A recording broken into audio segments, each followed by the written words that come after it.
Você também é daquele tipo de cristão que adora ficar discutindo em rede social, falando mal do governo ou pior, das pessoas que ocupam tais cargos? Bem, na aula de hoje do Escola Bíblica, nós vamos falar exatamente sobre esse assunto. Paulo explica como deve ser o proceder cristão nesse tipo de situação. Nós estudamos na aula passada sobre a evangelização, né? A disseminação do evangelho para todo mundo. Hoje nós vamos falar do capítulo 12 ao 16, que são as exortações finais de Paulo para a igreja em Roma. E ele cita exatamente sobre esse assunto, sobre as autoridades. Mas antes, se for seu primeiro contato com o projeto Orar Sem Cessar, vá conhecer os estudos, né, as aulas, as escolas bíblicas que eu deixo gravado no Spotify e escrita no site do projeto Orar Sem Cessar. E venha aprender a palavra comigo, estudar a Bíblia, fazer oração guiada todos os dias no Instagram e Facebook. Bem, na aula passada nós estudamos ali, abordamos no capítulo 10, é, falando ali, né, que o Senhor, como ele tratava os judeus como indivíduos e não como nação. Terminamos falando que então, sendo assim, eles precisavam de salvação, que é oferecida e assegurada por Deus mediante a justificação pela fé. A justificação pela fé é o tema central do livro de Romanos, né? Sem obras, sem méritos, porque os judeus naquela época achavam porque seguir leis, seguir é, vamos chamar de protocolos, mandamentos, né, seriam salvos. A verdade é que por um bom período de tempo até foi assim. E conforme nós aprendemos ali com a carta aos Romanos, né, a mensagem central é a salvação, a justificação que vem através do Senhor Jesus Cristo. Jesus Cristo. Nós até concluímos que esse é o único meio para alcançar uma vida vitoriosa sobre o pecado, crer no Senhor Jesus e permanecermos nele.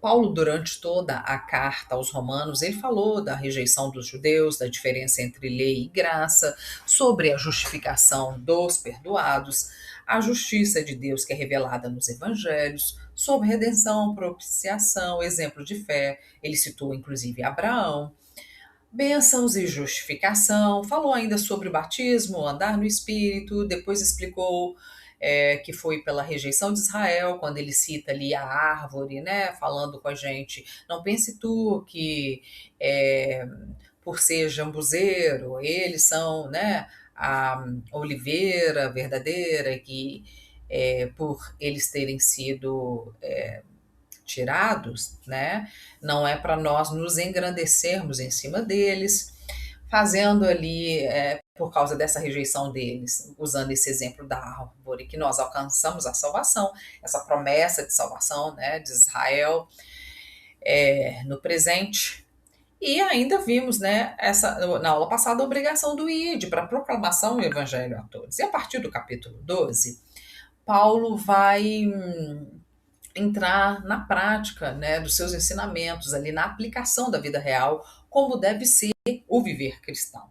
Por isso eu toquei no assunto sobre redes sociais, porque hoje em dia a gente vê tanta gente brigando, discutindo, tanto cristão, entrando em debates, ao meu ver, desnecessário, né, a meu ver, desnecessário, e, enfim, ele começa dizendo,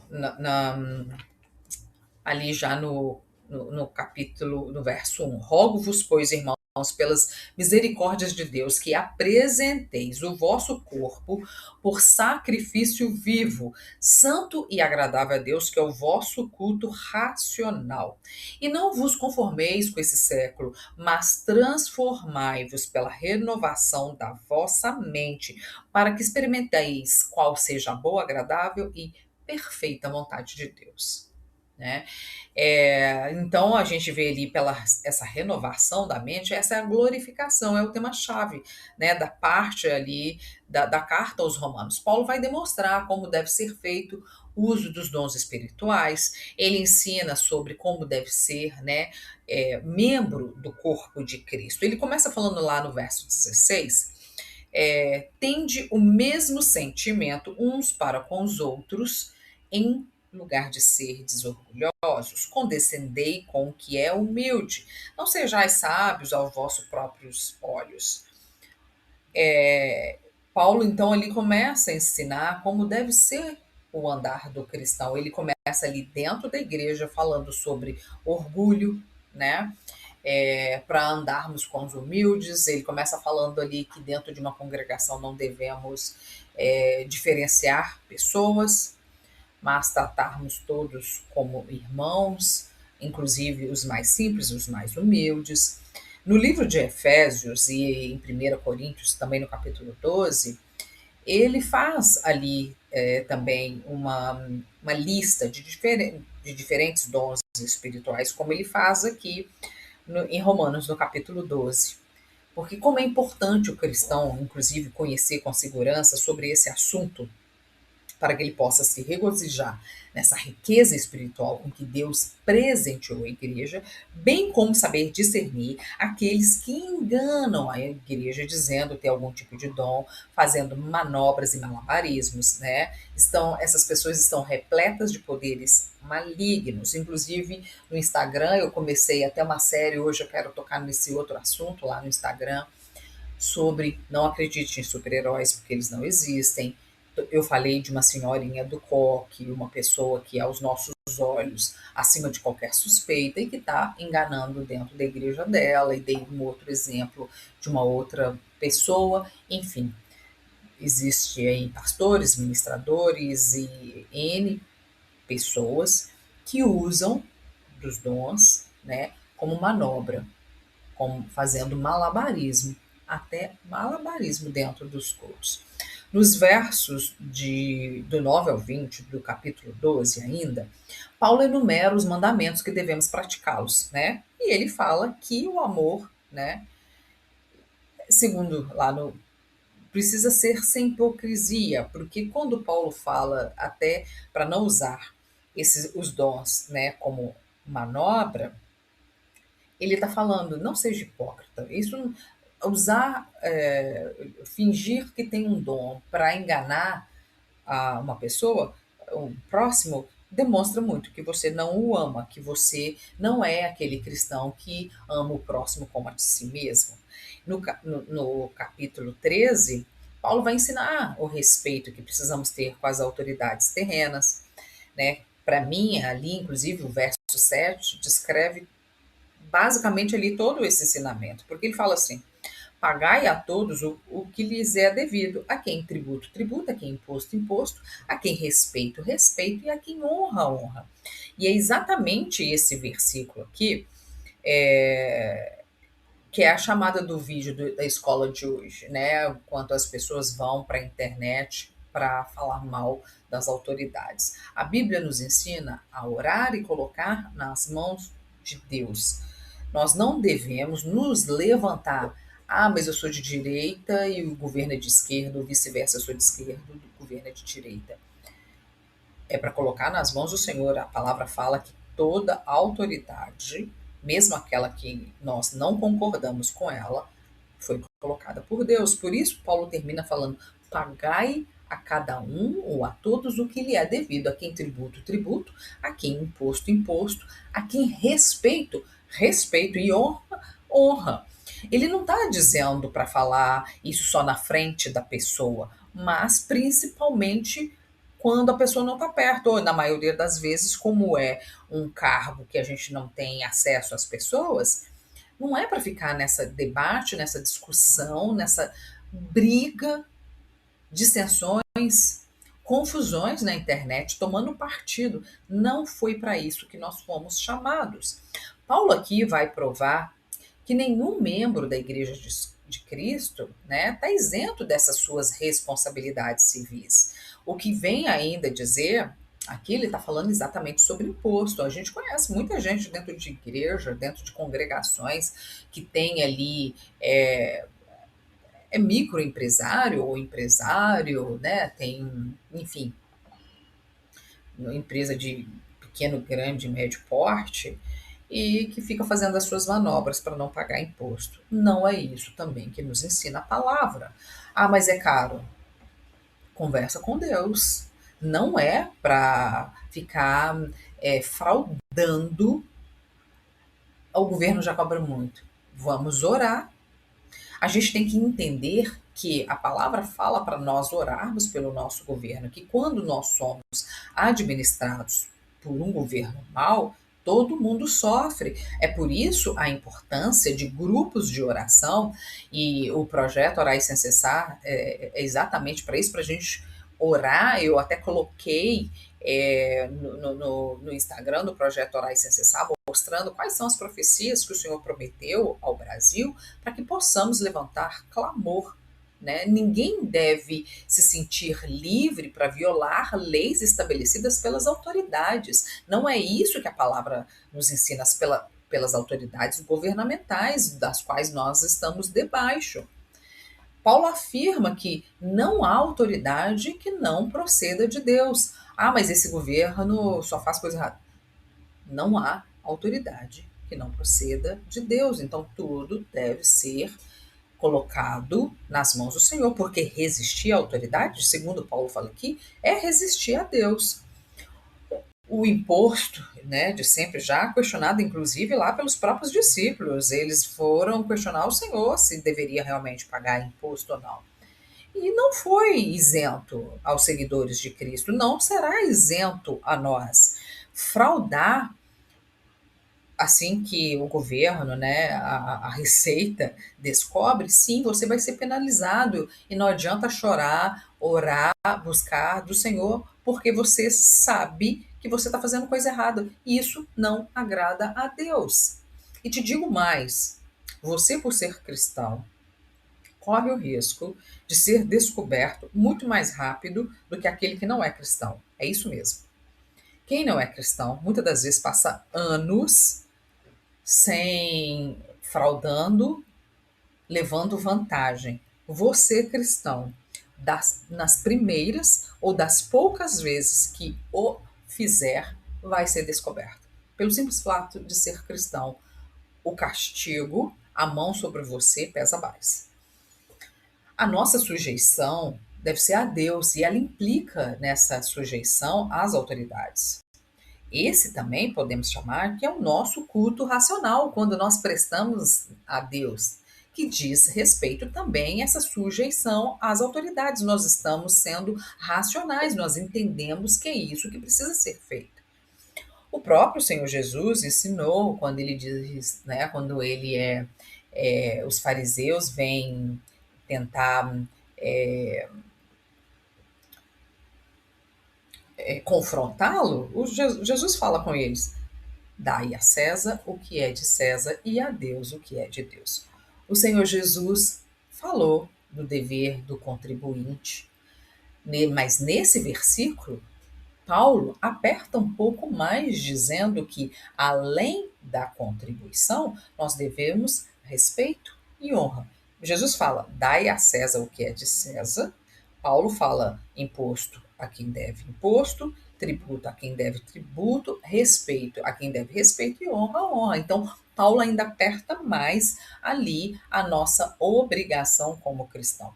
Paulo destaca no verso 8: a ninguém fiqueis devendo coisa alguma, exceto o amor com que vos ameis uns aos outros, pois quem ama o próximo tem cumprido a lei. Pois isto: não adulterarás, não matarás, não furtarás, não cobiçarás. E se há qualquer outro mandamento, tudo nessa palavra se resume: amarás o teu próximo como a ti mesmo. O amor não pratica o mal contra o próximo, de sorte que o cumprimento da lei é o amor. E no capítulo 14, Paulo vai ensinar sobre a paciência agora com os irmãos que eles tinham fracos na fé. Paulo fala lá, né, exorta sobre as autoridades. Depois Paulo vai para dentro da congregação, dentro da igreja, falar sobre os fracos na fé. Porque Paulo percebeu naquela época, e a gente pode perceber ainda hoje, São outros tipos de debates que saem com brigas e confusões. É sobre essa paciência com aquele que Paulo chama de fraco na fé e que a gente pode chamar de pouco entendido na palavra, né? Paulo pede para que levamos em conta o bem do próximo, né? A consciência do próximo e não a nossa própria sabedoria. Paulo cita, né, ali no capítulo 14 sobre o comer, sobre o beber. Tem gente que acredita de diferença de dias e dias, quem quer guardar sábado, quem não quer guardar sábado, quem pode comer isso, quem pode beber aquilo, né? Assim bem como hoje. São várias as discussões sobre comida, sobre bebida, sobre música, sobre vestimenta, sobre corte de cabelo, sobre maquiagem, sabe-se lá Deus mais o que. Cada um dá a sua opinião sobre o assunto, e, e ninguém concorda com ninguém, ao invés das pessoas aprenderem a respeitar uns aos outros, não levantar discórdia, né? Porque cada um dá a sua opinião sobre o assunto, enquanto Paulo pede apenas que aprendamos a respeitar uns aos outros para não sermos pedras de tropeço aos que são fraco na fé ou se condenam em algum tipo de atitude, né? Inclusive, ele deixa escrito a partir do verso 21: é bom não comer carne, nem beber vinho, nem fazer qualquer outra coisa com que o teu irmão venha tropeçar, ou se ofender, ou se enfraquecer. A fé que tens, tenha para ti mesmo perante Deus. Bem-aventurado é aquele que não se condena naquilo que aprova. Mas aquele que tem dúvida é condenado se comer, porque o que faz não provém de fé. E tudo que não provém de fé é pecado. Não deve haver desentendimento entre os cristãos, isso é, deve haver bom senso. Muitas foram, inclusive, as pessoas que já se afastaram de Cristo por causa desse espírito crítico e duro que eles encontraram dentro das congregações e agora nas redes sociais. São tantos debates desnecessários, as pessoas falando mal de quem guarda sábado, quem come isso, quem come aquilo outro, quem escuta tal música, quem usa tal maquiagem. Desnecessário, segundo Paulo. Né? Ele fala de novo sobre a aplicação do amor. E se você tem fé para isso, tenha para você mesmo.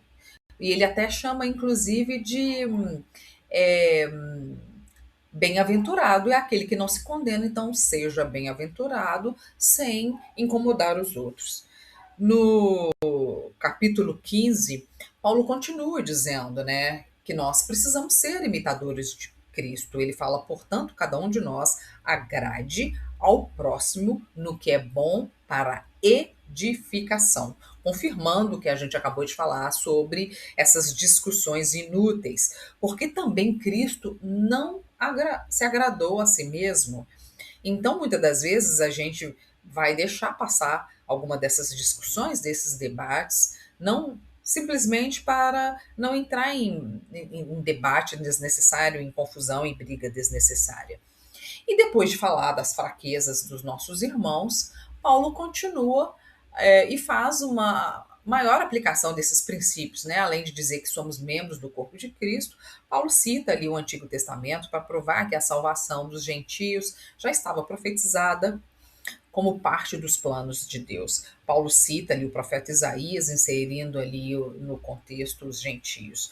E no capítulo 16, Paulo vai fazer as suas saudações pessoais. Ele enfatiza algumas admoestações, alertando os irmãos contra aqueles que promovem as divisões, os escândalos, aconselhando que os irmãos afastem de tais pessoas. Porque ele fala lá no verso 18 do capítulo 16, porque esses tais não servem a Cristo, nosso Senhor, e sim ao seu próprio ventre, e com suaves palavras e lisonjas enganam o coração dos incautos. Né? Então, Paulo vai só reforçar o que ele já havia dito, e de novo, segundo essa palavra, eu aconselharia que você que realmente é cristão, que ama o próximo como a ti mesmo e que é servo do Senhor, imitador de Cristo, deixe de lado essas discussões inúteis que apenas trazem brigas e confusões e nenhum tipo de edificação. Bem, nós terminamos então hoje a carta aos Romanos. Na próxima aula vamos começar a carta aos Gálatas. Quero te agradecer por estar aqui comigo e por hoje é só. Acompanhe as próximas aulas do Escola Bíblica do podcast do projeto Orai Sem Cessar.